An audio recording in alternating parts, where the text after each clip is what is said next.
நான் வந்து இது படம் எடுக்க நான் என்ன பண்ணிக்கிட்டு இருக்கேன், நான் ஏன் நீங்கள் வட்டிலாம் அவ்வளோ கட்டிக்கிட்டு நாளைக்கு வந்து மொத்த காசு மட்டும் கொடுத்துருங்க. இப்போ ராமராஜனும் ஒரு சீரிஸு ஒரு நாய்க்குட்டி எடுக்கும் போது நான் யோசித்தேன், நானாக இருந்தேன்னா அந்த நாயை பேச வைக்கிறதுக்கு ஏதாவது ஒரு விஎஃப்எக்ஸ் பண்ணிக்கிட்டு இருந்திருப்பேன். தோல்வியாக தான் பார்த்தேன். உங்களோட படைப்புகளை பார்க்க முடியல தொலைக்காட்சிகளை. மொத்தமாக இது வரைக்கும் ஒரு 11 சீரிஸ் பிச் பண்ணியிருக்கேன், எல்லாமே ரிஜெக்டட் தான். இது தனிப்பட்ட ஒரு காரணம் நினைக்கிறீங்களா? சின்ன ப்ரொடியூசர் கூட பிரச்சனை. அவர் ஒரு 2 வருஷம் ஹார்ட் டிஸ்க் எடுத்துகிட்டு போயிட்டார். நான் கார்த்திக் ஷாம்ல அழுது தான் பார்த்துருக்கேன். எனக்கு ஒரே ஒரு வாட்டி நான் அழுந்த வீடியோ காட்டுறீங்களா?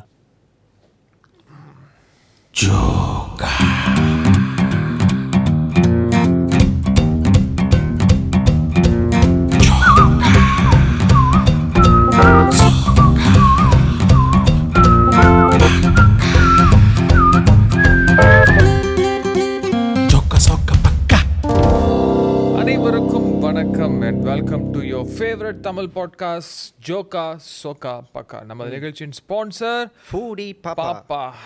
ஃபூடி பாப்பா. நீங்கள் போன ஃபூடி பாப்பாக்கு போனீங்களா? நானா?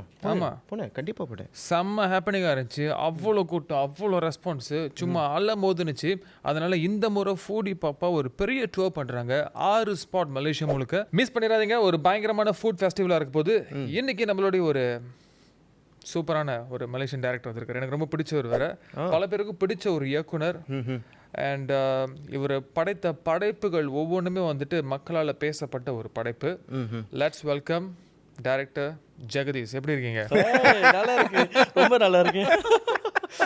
எதிர்பார்க்கல.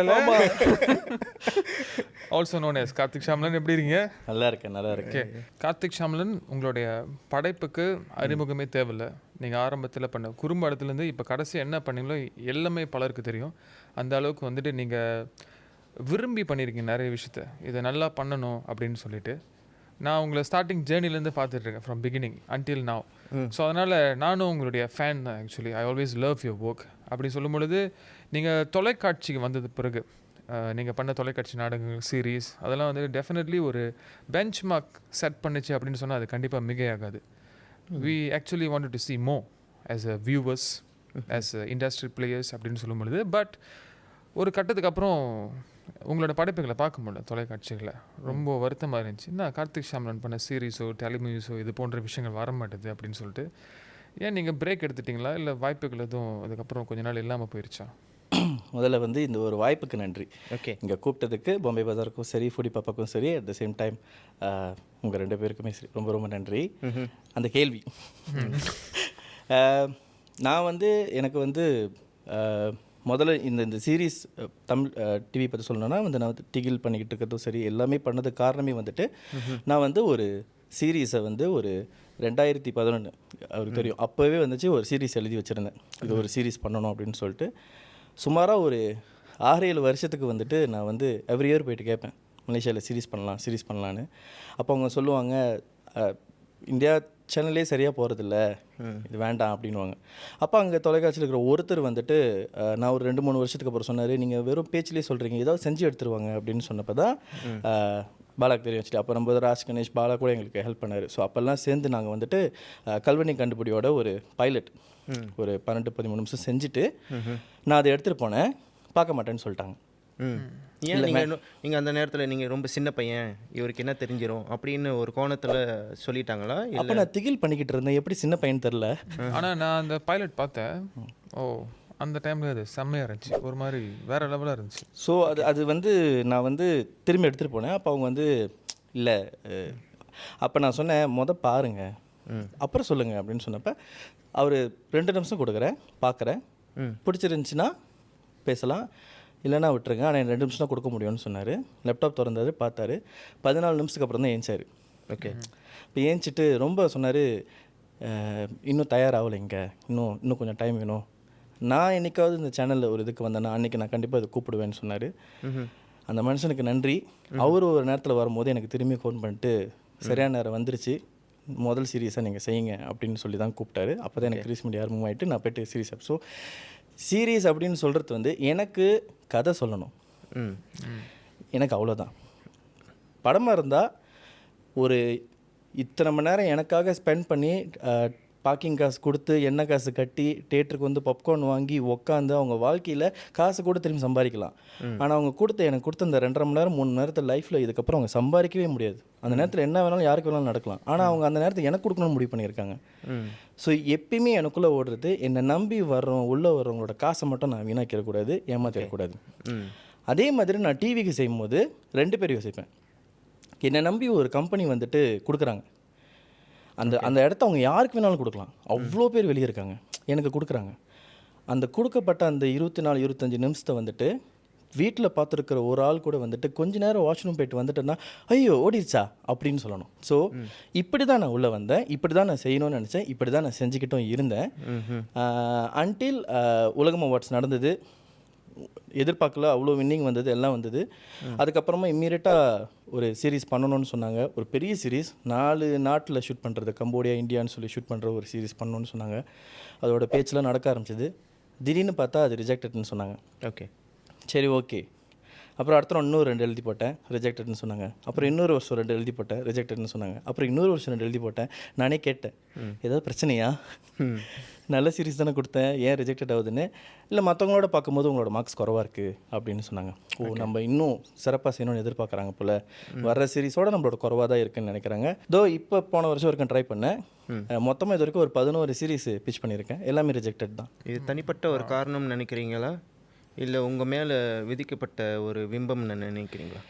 அதை சொல்கிற இடத்துல நான் இல்லை. ஏன்னா என் சைட்லேருந்து என்னை பொறுத்த வரைக்கும் செய்யணும். ஆதங்கம் இருக்கான்னு கேட்டிங்கன்னா இருக்குது, ஆதங்கம் கண்டிப்பாக இருக்குது. ஏன்னா நான் கதை சொல்லணும்னு ஆசைப்படுற ஒரு ஆள், பெருமைக்காகன்னு சொல்லலை, இது வந்து பார்க்குறவங்களுக்கும் தெரியணுன்னுக்காக தான் சொல்கிறேன். இது எந்த விதத்துலையும் வந்து நான் அப்படி செய்கிறேன் இல்லை இன்னொருத்தவங்க செய்யலைன்னுக்காக நான் சொல்லலை. கல்யாணம் டு காதல்னு ஒரு சீரீஸ், சீசன் 1 இருக்கட்டும், சீசன் 2 இருக்கட்டும். சீசன் 1 நாங்கள் செய்யும்போது யாருமே செட்டு போட்டு இது வரைக்கும் சீரீஸ் செஞ்சதில்லை. அந்த செட்டு போட்டு தான் அந்த கதையை சொல்லணுன்ற அவசியமும் கிடையாது. சம்பாதிக்கணும்னு ஒரு முடிவெடுத்திருந்தேன்னா ஒரு ரூமுக்குள்ளார 4 கம்ப்யூட்டர் வச்சுட்டு அதே கதையை சொல்ல முடியும். டாக்னு ஒரு சீரீஸில் ஒரு கொகைக்குள்ளே பூந்து வர்றதை டைம் ட்ராவல்னு சொன்னவங்க. சம்பாதிக்கிறது என்னோட எண்ணமாக இருந்தால் அதை செய்யணும்னு இருக்கலாம். ஆனால் என்னோட எண்ணமாக இருந்தது என்னென்னா, நெட்ஃப்ளிக்ஸ் பார்க்குறவங்கள எப்படி நான் டிவி பார்க்க வைக்க போகிறேன், யங்ஸ்டர்ஸ் எப்படி நான் இங்கே கொண்டு வர போகிறேன். என்னோட எய்ம் எல்லாமே ஒரு 14 வயசுலேருந்து ஒரு 38 வயசு இருக்கிறவங்க அங்கே பார்க்குறதும் தாண்டி இங்கேயும் பார்க்கணும். நான் இதை மட்டும் தான் யோசித்தேன். அப்போ அவங்களுக்கு என்னெல்லாம் பிடிக்கும், அவங்க எதை பார்த்தா நம்புவாங்க, லாஜிக்கான விஷயங்களாக இருக்கணும், எல்லாத்துக்கும் ஒரு காரணம் இருக்கணும். அதை யோசிக்கும் போது எனக்கு அதை செலவு பண்ணணும்னு தோணுச்சு, நான் செலவு பண்ணேன். சீசன் 2 செய்யும் போது நான் 4 செட்டு போட்டு செலவு பண்ணேன். 4மே மிகப்பெரிய செட்டுங்க. இன்ஃபேக்ட் நிறைய பேருக்கு தெரியுமான்னு தெரியாது, சீசன் 2 வந்து அந்த எம்சிஓலாம் முடிஞ்சு வந்த டைமில் வந்து யூனிவர்சிட்டி கொடுக்க மாட்டேன்னு சொல்லிட்டாங்க. நான் வந்து 60 நாளைக்கு ஒரு என்டையர் யூனிவர்சிட்டியை ரன் பண்ணேன். ரன் பண்ணி பெயிண்ட் அடித்து அதே பஸ் ஸ்டாப்பை செட்டு போட்டு தான் போய் ஷூட் பண்ணேன். இதை நான் செய்யணும், இதை நான் சொல்கிறதுக்கான காரணமே, இதை நான் செஞ்சதுக்கான காரணம், இதை செஞ்சுட்டு நான் தூங்கும் போது ரொம்ப சந்தோஷமாக தூங்குவேன். ஒரு உண்மையை சொல்கிறேன், நான் இது வரைக்கும் நான் செஞ்ச கல்யாணம் காதலாக இருக்கட்டும், கல்வனே கண்டுபிடியாக இருக்கட்டும், நான் எதுலேயுமே ப்ராஃபிட் எடுத்ததில்லை. இது நான் வந்து ரொம்ப உண்மையாக சொல்கிறேன். லேட்டஸ்ட்டாக நான் பார்த்த ஆடிட் ரிப்போர்ட்டில் என் ஆடிட்டர் என்னை பார்த்து கேட்டார், நீ என்ன கம்பெனி நடத்துகிறேன்னு கேட்டார். ஓகே, நான் ப்ராஃபிட் எடுத்ததில்லை, நான் செலவு பண்ணியிருக்கேன், நான் ரொம்ப செலவு பண்ணியிருக்கேன். எனக்கு காரணம் என்னென்னா, நான் இன்னும் ஒரு 15 வருஷம் கழித்து, ஒரு 20 வருஷம் கழித்து அந்த சீரீஸ் இங்கே மலேசியாவில் இருக்கிறவங்க யாரோ ஒரு ஆள்கிட்ட போட்டு காட்டும் போது அவங்க பெருமையாக தான் காட்டணும், இது என் நாட்டில் இருக்குதுன்னு சொல்லிட்டு போகணுமே தவிர, இதை போடும் போது நானே பக்கத்தில் நின்றுட்டு அந்த கட்டம் அது கொஞ்சம் பிரச்சனையாக இருந்துச்சு, நான் அப்படி சொல்லக்கூடாது. நான் இல்லாமல் பண்ணாலும் ஒரு நாள் அது அப்படி நிற்கணும். என்னோடய ஆசைலாம் அது மட்டும்தான், எனக்கு நல்லா செய்யணும், திருப்தியாக செய்யணும். நான் தூங்கும் போது நான் இன்றைக்கி நல்லது செஞ்சுட்டேன், இந்த கதையை நான் எந்த ஒரு ஏமாத்தில் இன்றைக்கி பார்த்துட்டு இதை வீட்டிலேருந்து அந்த ராத்திரி தூங்க போகிறவங்க 2 பேர் இன்றைக்கி இது நல்லா இருந்துச்சுல அப்படி தான் பேசணும். இதுக்காக மட்டும் தான் நான் வேலை செய்கிறேன். ஸோ இதுக்கு நான் செலவு பண்ணுமா, நான் பண்ண தயாராக இருந்தேன். அதுக்கு ஒரே காரணம், நான் எப்படி யோசிச்சேனாக்கா, செலவு பண்ணலாம் பிரச்சனை இல்லை, குவாலிட்டி பெட்டராக டிமாண்ட் கூட வரும். நான் ஆக்சுவலி எண்ட் ஆஃப் த டே நான் ஒரு அக்கௌண்டன்ட். ஸோ நான் என்ன நினச்சேன்னா, டிமாண்ட் கூட வர சப்ளை தேவைப்படும். ஸோ நான் குவாலிட்டியாக செய்ய கண்டிப்பாக இன்னும் நிறைய நான் வேலை செய்வேன். அப்போ நான் கொஞ்சமாக சம்பாரிச்சிக்கலாம்னு நினச்சேன். ஆனால் அதுக்கப்புறம் கிடைக்காதுன்னு எனக்கு தெரியாது. டு யூ திங்க் அந்த ரீசன்ட் டைமில் வந்து ஒரு ஃபேவரட்டிசம் நடந்திருக்குன்னு நினைக்கிறீங்களா? ஓகே, இது வந்து நான் வந்து எதுவுமே தெரியாமல் நான் இங்கே பேசக்கூடாது. ஆனால் இதுக்கு நடுவுலேயே நான் 2-3 தடவை வந்து இதை வந்து நேராகவே சேனல்கிட்டே நான் வந்து என்ன நடக்குது அப்படிலாம் கேட்டப்போ அவங்க என்னை நேராக கூப்பிட்டு பேசியிருக்காங்க. இந்த கேள்வியை நான் நேராகவே அவங்ககிட்ட கேட்டிருக்கேன். நான் பண்ணது ஏதாவது உங்களுக்கு தப்பாக இருக்கா, இல்லை உங்களுக்கு ஏதாவது இல்லை இவங்களுக்கு கொடுக்கணும் அப்படின்னு கேட்டப்போ அவங்க என்ன சொன்னாங்கன்னா, அப்படிலாம் ஒன்றுமே கிடையாது, எங்களுக்கு உங்கள் கூட வேலை செய்யணும். ஆனால் என்ன அது, நீங்கள் எவ்ரி டைம் சப்மிட் பண்ணுற கதைகள் எல்லாமே மற்றவங்களோட மார்க்ஸ் குறவாக இருக்குது. ஸோ விச் இஸ் என்னன்னா, அந்த நீங்கள் 12 மாதத்தில் பார்த்தது எல்லாமே நான் எழுதுனதோட பெட்டராக இருக்கிறது தான் அவங்க கொடுக்குறாங்க அப்படின்னு சொன்னாங்க. ஓ சரி. ஸோ அப்படி சொல்லும் போது அந்த இடத்துல நான் அதை ஃபேவரெட்டு தான் பார்க்கல, நான் என்னோட தோல்வியாக தான் பார்த்தேன். பட் ஆனால் அந்த 12 மாதத்தில் நீங்கள் பார்த்த கான்டென்ட்ஸ் அதெல்லாம் நீங்கள் கொடுத்ததோட பெட்டராக இருந்துச்சா வியூவர்ஸாக நீங்கள் பார்க்கும்போது? மன்மத புல்லட் என்னோட ஃபேவரெட். ம். நான் வந்து மார்ட்டின் ஒரு பெரிய ஃபேன், ஏன்னா அவரோட ஒர்க் அவ்வளோ நல்லா இருந்தது. மகரந்தம்னு ஒன்று பார்த்தேன், எனக்கு அது ரொம்ப பிடிச்சிருந்தது. அந்த தினேஷனை பார்த்து நான் சொன்னேன், ரொம்ப நாளைக்கு அப்புறம் ஒரு நல்ல சீரிஸ் வந்துச்சுன்னு அப்படின்னு சொன்னேன். ஸோ இந்த மாதிரி சில சீரிஸ் உண்மையிலேயே என்னை ரொம்ப இம்ப்ரெஸ் பண்ணி பார்க்கும்போது இவங்களோட பெட்டராக பண்ணணும்னு எனக்கு தோணியிருக்கு. ஐயோ நம்மளால இந்த மாதிரி கதை சொல்ல முடியலன்னு கூட தோணியிருக்கு. நம்ம ஏன் இப்படி யோசிக்கிறோம்? அவங்க பாருங்கள் எவ்வளோ ஈஸியாக. இப்போ ராமராஜன் ஒரு சீரிஸு ஒரு நாய்க்குட்டி எடுக்கும்போது நான் யோசித்தேன், நானாக இருந்தேன்னா அந்த நாயை பேச வைக்கிறதுக்கு ஏதாவது ஒரு விஎஃப்எக்ஸ் பண்ணிக்கிட்டு இருந்திருப்பேன். பட் அந்த ஐடியா எனக்கு பிடிச்சிருந்தது, மனசாட்சியிலே எடுத்துட்டாங்க, அதுவும் நல்லா தானே இருக்குது அப்படின்னு. ஸோ நல்ல கண்டென்ட் வந்துக்கிட்டு தான் இருந்துச்சு. அப்போ இருக்கிற கார்த்திக் ஷாமலனுக்கும் இப்போ இருக்கிற C4 சிந்தா கார்த்திக் ஷாமலனுக்கும் என்ன டிஃப்ரென்ஸ்? அதான் அந்த சொன்னல ரொம்ப செலவு பண்ணிட்டேன் அப்படின்னு சொல்லிட்டு அந்த அந்த 4 வருஷம் ஆக்சுவலி வந்துட்டு எனக்கு வந்து ஒரு பெரிய பாடம் வந்து சஃபரிங், ரொம்ப சஃபர் பண்ணேன். ஏன்னா பெரிய பாடம் என்னென்னா சம்பாதிக்க வேண்டிய இடத்துல சம்பாதிக்கலன்னு, இதை நான் ரொம்ப ஓப்பனாகவே சொல்கிறேன். ஆக்சுவலி இண்டஸ்ட்ரிலேருந்து எனக்கு கால் பண்ணி சொன்னாங்க, நீ எதுக்கு இவ்வளோ நல்லா இவ்வளோ இதெல்லாம் செஞ்சுக்கிட்டு இருக்க, நீ இப்படி செய்கிறனால மட்டும் உனக்கு காசு கூட கொடுக்குறாங்களா? ஆக்சுவலி உன்னை விட எனக்கு கூட தான் கொடுத்துருக்காங்க.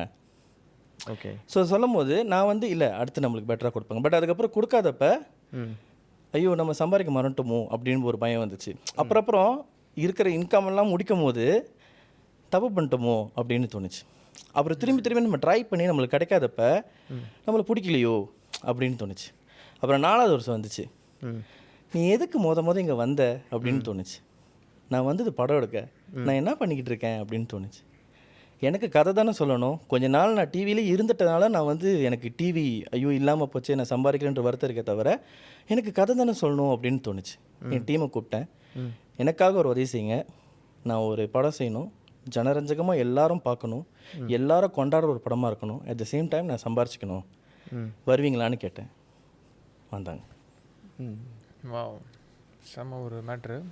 சரி, அதுக்கு முன்னாடி நம்மளுடைய ஸ்பான்சர் ஃபூடி பாப்பா, அதனுடைய ஒரு லுக் அண்ட் ஃபீல் எப்படி இருக்கும் அப்படின்னு சொல்லிட்டு ஒரு சிறிய காணொளி பார்ப்போம். இதோ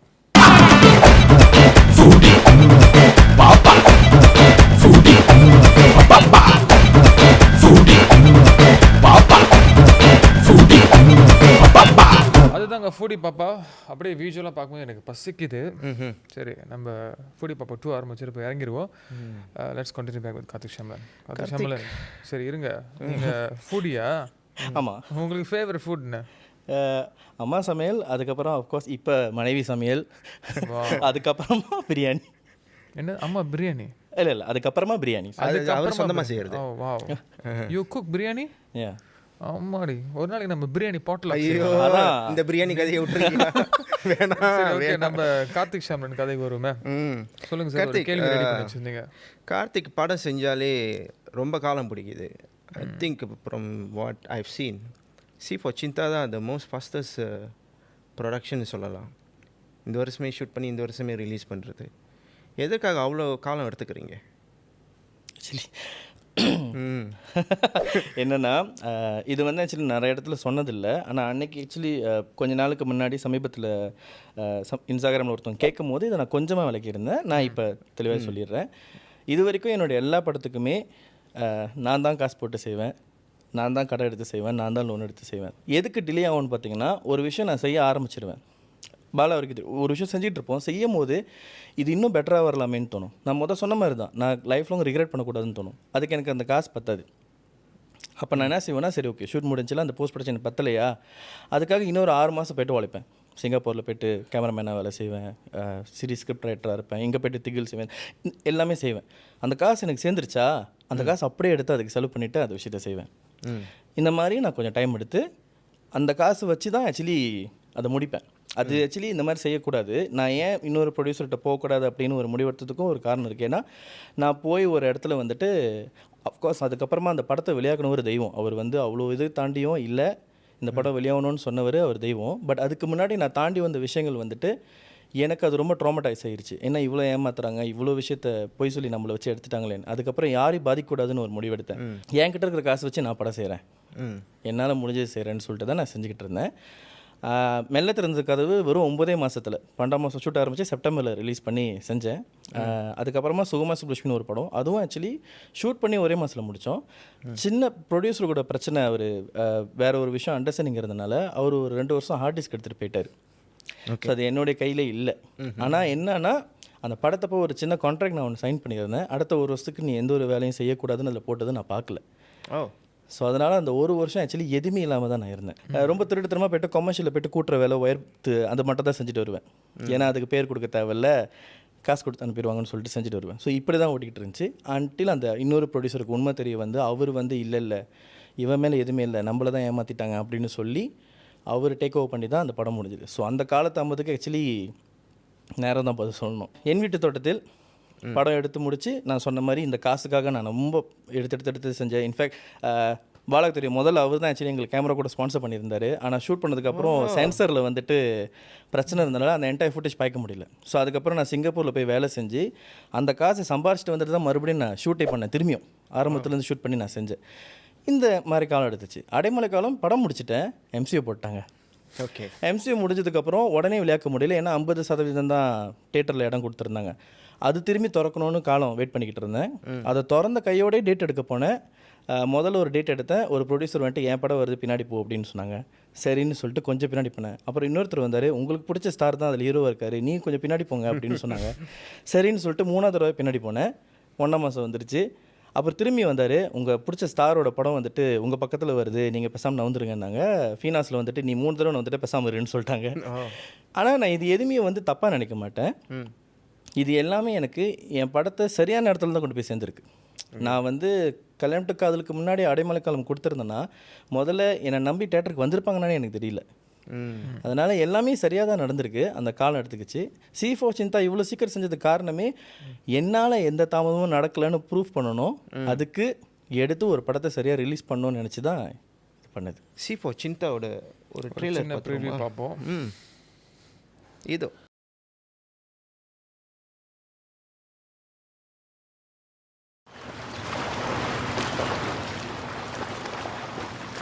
உங்களுக்கு டைம் டிராவல் மேல நம்பிக்கை இருக்கு? பொண்ணுங்களுக்கு ரொம்ப நல்லவனா இருந்தா பிடிக்காது. பொண்ணுங்களுக்கு மொரடனா இருந்தாலும் பிடிக்காது.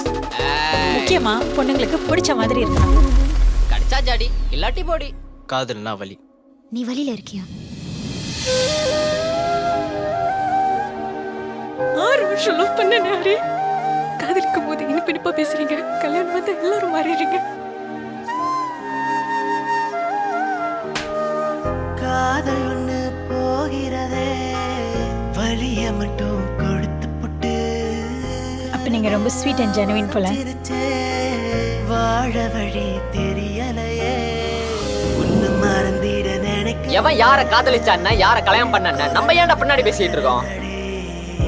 ஒரே ஒரு தடவை காதலிக்கணும், மறுபடியும் இது போதும் வருவம் புள்ள.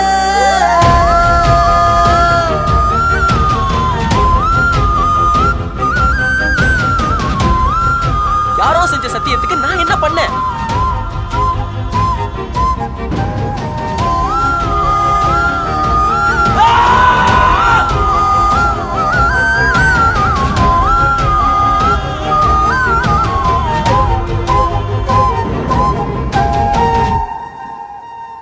என்ன உலகண்டா இது? லவ்வர் இருந்தாலும் பிரச்சனை, இல்லைனாலும் பிரச்சனை. படம் பார்க்க தாண்டா கூப்பிட்டேன், பாதி வாழ்க்கையா கேட்டேன். வாவ், அதுதான் C4 சிந்தா. இந்த டீசரு எக்ஸ்க்ளூசிவாக ஜோக்கா சோக்கா பக்காக்கிட்ட வெட்டி நம்மளுக்கு ஸ்பெஷலாக எக்ஸ்க்ளூசிவாக கொடுத்துருக்காங்க. ஆனால் நீங்கள் இவ்வளோ ஸ்டாரி டெல்லிங் சொன்னதுக்கு அப்புறம் இப்படி ஒரு காட்சியை பார்க்கும் பொழுது தட் கனெக்ஷன் ஃபீல்ஸ் டிஃப்ரெண்ட். படம் எடுக்கிறோம், அது உங்களோட கனவு, அது உங்களுடைய எய்ம், உங்களுடைய டார்கெட். கதை சொல்ல விரும்புகிறீங்க, அந்த விஷயத்தை வந்து வெளிப்படுத்தணும்னு சொல்லி அதுக்கான முயற்சிகள்லாம் நீங்கள் வந்து செய்கிறீங்க. அது வெற்றியாவதா தோல்வியாவதா வந்து நிர்ணயிக்கிறது வந்து அது உங்கள் கையில் இல்லை, அது மக்கள் கையில் தான் இருக்குது. ஆனால் ஒவ்வொரு தடவையும் படம் உங்களுடைய வந்துட்ட பிறகு நான் கார்த்திக் ஷாம்ல அழுது தான் பார்த்துருக்கேன். ஏன் எனக்கு ஒரே ஒரு வாட்டி நான் அழுந்த வீடியோ காட்டுறீங்களா? அழுது தான் பார்த்துருக்கேன் அப்படின்ற ஒரு இது சொல்லும் போது அதை ஒரு மனக்குமுறல், அந்த வார்த்தைக்கு மிகப்பெரிய வித்தியாசம் இருக்குது. அழுவுறதுன்றது ஃபிசிக்கலி உங்கள் கண்ணிலேருந்து ஒரு கண்ணீர் வந்து நீங்கள் தேம்பி பேசுறது. மனக்குமரில் 2 இருக்குது. ஒன்று சோகத்தில் பேசுறது, இன்னொன்று ரொம்ப ரொம்ப ஆதங்கத்தில் பேசுறது. நீங்கள் சொல்கிற அந்த வீடியோ எனக்கு தெரியும். அந்த வீடியோ எதுக்காக செஞ்சேன்றதை நான் இப்போ கூட ஓப்பனாக சொல்லலாம். எனக்கு புரியுது எந்த வீடியோ சொல்கிறீங்கன்னு. ஏன்னா அதுக்கப்புறம் ஆக்சுவலி எந்த வீடியோ செய்யல. ஆனால் ஒவ்வொரு படம் வெளியாகும் போது எல்லாருக்கும் அந்த வீடியோ ஞாபகம் வருது போல். நான் வீடியோ செஞ்சேன்னு எல்லாரும் சொல்லிட்டு இருக்கேன். ஆனால் இல்லை, நான் அந்த ஒரு வீடியோ தான் செஞ்சுருக்கேன். என் வீட்டு தோட்டத்தில்னு ஒரு படம். ஓகே. அந்த படம் வெளியாகிறதுக்காக என்கிட்ட இருந்து எல்லாத்தையும் போட்டு நான் படத்தை ரிலீஸ் பண்ணுறேன். 110,000 மார்க்கெட்டிங்க்கு நான் ஸ்பெண்ட் பண்ணுறேன். லிட்ரலி ஸ்பெண்ட் பண்ணுறேன். எல்லாமே பண்ணிக்கிட்டு இருக்கேன். அந்த படம் எப்படியாவது போகணும். ரோடாக நிறைய வேஷம் போட்டுலாம் போகிறோம். என்ன முடியுமோ எல்லாமே பண்ணுறோம். ரோட் ஷோஸ் பண்ணுறோம். எல்லாம் பண்ணிவிட்டு படத்தை ரிலீஸ் பண்ணுறோம். நல்ல படத்தை பார்த்துட்டு நல்ல ரிப்போர்ட் வருது. ஆனால் படம் சரியாக போக மாட்டேங்குது. 4வது நாள் வந்துட்டு படத்தை தூக்குறோன்னு சொல்லிட்டு அனௌன்ஸ் பண்ணுறாங்க. அந்த படத்தை நான் வந்து ஒரு 90,000 கடன் வாங்கி தான் ஒரு படம் பண்ணியிருக்கேன். அவங்ககிட்ட நான் ப்ராமிஸ் பண்ணுறேன், இந்த படம் வந்ததுக்கப்புறம் இதில் வர்ற காசில் வந்துட்டு நான் உங்களுக்கு கொடுக்க ஆரம்பிச்சிடுறேன் அப்படின்னு சொல்கிறேன். படம் ரிலீஸ் ஆகுது. படத்தில் 4 நாள் ரிப்போர்ட் இப்படி வரும்போது நமக்கு கொடுத்தவங்ககிட்ட நம்ம பொய் சொல்லக்கூடாது, உண்மையை சொல்லணும்னு சொல்லிட்டு அவங்ககிட்ட போய்ட்டு சொல்கிறேன், படம் இந்த மாதிரி இப்படி போய்கிட்டு இருக்கு, எக்ஸ்ட்ரா ஒரு 6 மாதம் கொடுங்க, நான் வேலை செஞ்சு அந்த காசை என்னால் கொடுத்துட முடியும். அந்த காசை நான் அந்தளவுக்குலாம் ஒன்றும் இல்லை, வேலை செஞ்சு கொடுத்துருவேன், கொஞ்சம் டைம் கொடுங்க, அதுக்கான வட்டி நான் கட்டுறேன் அப்படின்றேன். ஒரு 1/2 மணி நேரத்தில் எனக்கு கால் வருது, இல்லை அந்த அளவுக்குலாம் வேண்டாம், ஏன் நீங்கள் வட்டிலாம் அவ்வளோ கட்டிக்கிட்டு நாளைக்கு வந்து மொத்த காசை மட்டும் கொடுத்துருங்க அப்படின்றாங்க. ஸோ என்ன பண்ணுறது ஏது பண்ணுறது தெரியல. திரும்பி பேசுகிறேன். அவங்க பேசுகிறதோட டோன் மாற ஆரம்பிக்குது. எங்கே போகுதுன்னு தெரியுது. என்ன பண்ணலான்னு சொல்லிட்டு தேடுறேன், ஏதாவது செய்யலான்னு சொல்லிட்டு. இதே இண்டஸ்ட்ரியில் ஒரு 4-5 பேருக்கு எனக்கு மார்க்கெட்டிங் ஃபண்டுக்கு ஒரு லெட்டர் கொடுத்துட்டாங்க. காசு தான் இன்னும் வரல. அதெல்லாம் எடுத்து அனுப்புகிறேன். கண்டிப்பாக காசு வருது, கொஞ்சம் கொடுங்க, நான் இதை செட்டில் பண்ணிட்டு பண்ணுறேன்றேன். யாருமே முன் வரலன்றது எல்லாருக்கும் அவங்கவுங்களோட பிரச்சனை இருக்குல்ல. அதுவும் நம்ம போய் கேட்குற அமௌண்ட்டு பெருசு. ஸோ வரல. நான் வந்து 4லேருந்து ஓகே படம் ஏதாவது போகுதுன்னு தெரியுது, காரை விற்கலான்னு போய் கேட்குறேன். காரை 10,000 தான் எடுத்துக்கிறேன்றானுங்க. என்ன செய்கிறதுன்னு தெரியல. ஏன்னா இந்த படத்தை எடுத்த காசு வந்து ஆக்சுவலி எங்கள் அக்காவை நான் குணமாக்கிறதுக்கு வச்சுருந்த காசு. அந்த நேரத்தில் ஒருவேளை இந்த படம் எடுத்துட்டாக்கா இன்னும் சிறப்பாக வந்துடும், எங்கள் அக்காவையும் குணமாக்கலாம், நானும் நல்லா இருக்கலாம்னு சொல்லி தான் இந்த படத்தை போட்டேன். வீட்டுக்கு போய் நிற்கிற தம்பும் என்கிட்ட இல்லை. வீட்டுக்கு நடந்து போனதே வந்துட்டு இன்னும் ஒரே ஒரு ஆப்ஷன் இருக்குது, இதை செஞ்சுட்டா பெரிய டாக் ஆஃப் டவுன் ஆயிரும். விச் இஸ் என்னன்னா டைரக்டர் இறந்துட்டார். ஸோ நான் வந்து சூசைட் பண்ணலான்னு முடிவு பண்ணிட்டு வீட்டுக்கு போய்கிட்டு இருக்கேன். எனக்கு ஒரு பெரிய கோவம். ஏன்னா அந்த டைமில் வந்து ஒரு மாங்காய் அடித்த ஒருத்தரோட வீடியோ வைரலாக இருக்குது. அந்த வீடியோ திரும்பி எல்லோரும் எனக்கு ஷேர் பண்ணிகிட்டு இருக்காங்க. எனக்கு சரியான கோவம் என்னென்னா, எதையும் வைரல் பண்ணுறீங்களே, நம்ம நாட்டில் ஒரு பையன் படம் பண்ணியிருக்கான், ஏன் யாரும் அதை பற்றி யாரும் பேச மாட்டேறீங்கன்னு ஒரு ஆதங்கம் வந்தது. வீட்டுக்கு நடந்து போயிட்டே இருக்கேன். சரி எப்படி பார்த்தாலும் முடிக்க போகிறோன்னு தெரிஞ்சிருச்சு. ஒரே ஒரு கேள்வி எல்லாரையும் கேட்டுருவோன்னு சொல்லிட்டு தான் அந்த ஆதங்கத்தில் இந்த கேமரா எடுத்து நான் இன்னமும் சொல்கிறேன், நடந்து போயிட்டுருப்பேன். எடுத்து இந்த மாதிரி ஒரு படம் வந்திருக்கு, இதெல்லாம் பண்ணல, ஏதோ வீடியோ வைரல் பண்ணுறீங்க, இதை கொஞ்சம்லாம் சொல்லுங்கள், இந்த படத்தை பார்க்க சொல்லுங்கள். நான் இப்பயும் பெட் பண்ணுறேன், எந்த டைரக்டரும் சொல்லாத ஒரு வார்த்தையை முதல் படத்தில் நான் சொன்னேன், இந்த படம் பிடிக்கலனா ஜென்மத்துக்கும் என் படத்தை பார்க்காதீங்கன்னு சொன்னேன். இதில் எனக்கு அழுகு தெரியவே இல்லை, கோவம் மட்டும்தான் தெரிஞ்சது. எந்த டைரக்டரும் சொல்லாத என் ஃப்யூச்சரை நான் அந்த இடத்துல வந்துட்டு அடமானம் வச்சு தான் அந்த வார்த்தையை விட்டேன். ஜென்மத்துக்கும் என் படம் பார்க்காதீங்கன்னு சொல்கிறேன். உள்ளே போகிறேன், முடிச்சுக்கலான்னு முடிவு பண்ணுறேன். அதுக்கான எல்லாத்தையும் செஞ்சிட்ருக்கேன். ஏன்னு தெரில, சமேஷன் மணிமாறன் ஃபோன் அடிச்சுக்கிட்டே இருக்காது. இந்த இடத்துல ஷாலினி பாலசன்றவங்க சொல்லணும், அவங்க என்ன யோசிச்சாங்க தெரியல, அந்த வீடியோ பார்த்ததுலேருந்து ஃபோன் அடிச்சுக்கிட்டே இருக்காங்க எல்லாருமே. என்ன பண்ணுன்றது எல்லாம் தெளிவாக எழுதி வச்சுட்டு போயிட்டு என்ன செய்யணுன்றது செய்கிறதுக்கு உட்காந்துக்கிட்டு இருக்கேன். காதில் ஒரே ஒரு வாட்டி அம்மா குரலை கேட்டுடணும்னு தோணுது. போகிறேன், அம்மாவோட கால் வந்துக்கிட்டே இருக்குது. ஃபோன் எடுத்தேன், அம்மா எதுவுமே பேசலை. வீட்டில் உனக்கு பிடிச்சதை சமைச்சு வச்சுருக்கேன், இப்போ கிளம்பி வா அப்படின்னு சொன்னாங்க. எனக்கு அவ்வளோதான் தெரியும். ஓகே. கதவு படார்னு உடைக்கிறாங்க, சதீஷ் உள்ளே வராரு, ஷாலினி உள்ளே வராங்க. இதுதான் ரியாலிட்டி. ஏன்னா அடுத்த நாள் அது நடந்து நான் போய்ட்டு முடியெல்லாம் கொஞ்சம் வெட்டிக்கிட்டேன், வேணாம் நம்மளை எல்லாருக்கும் தெரியும் அப்படின்னு எல்லாருக்கும் இருக்கிற அந்த ஒரு இது தானே செஞ்சுட்டு ஒரு சாப்பாடுகளை உட்காந்து சாப்பிடும் போது என் மண்ணுக்கு அங்கே ஒருத்தர் அந்த வீடியோ பார்த்துட்டு என்னை பார்த்துட்டு இந்த மாதிரி அவன் தான் நல்தான் அப்படின்னு சொல்லிட்டு போகிறாங்க. என்னால் அங்கே சாப்பிட முடியல.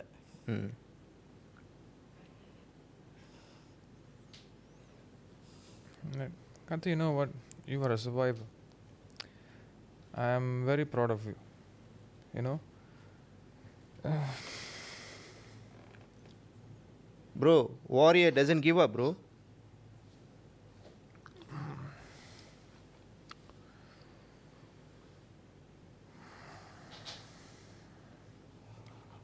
It's okay.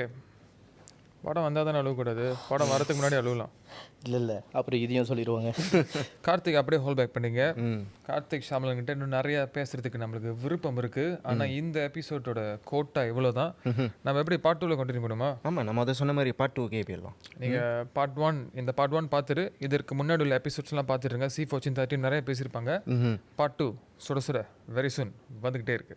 அண்ட் நமது நிகழ்ச்சி ஸ்பான்சர் ஃபுடி பாப்பா, அவர்களுக்கு நன்றி. ஃபுடி பாப்பாவோட டூர் அடுத்தது நவம்பர் டிசம்பர் மலேசியா முழுக்க ஆல்மோஸ்ட் 6 இடங்களில் நடைபெறுது. மிஸ் பண்ணாமல் இந்த சிறப்பான ஃபுட் ஃபெஸ்டிவலில் ஜாயின் பண்ணுங்கள்.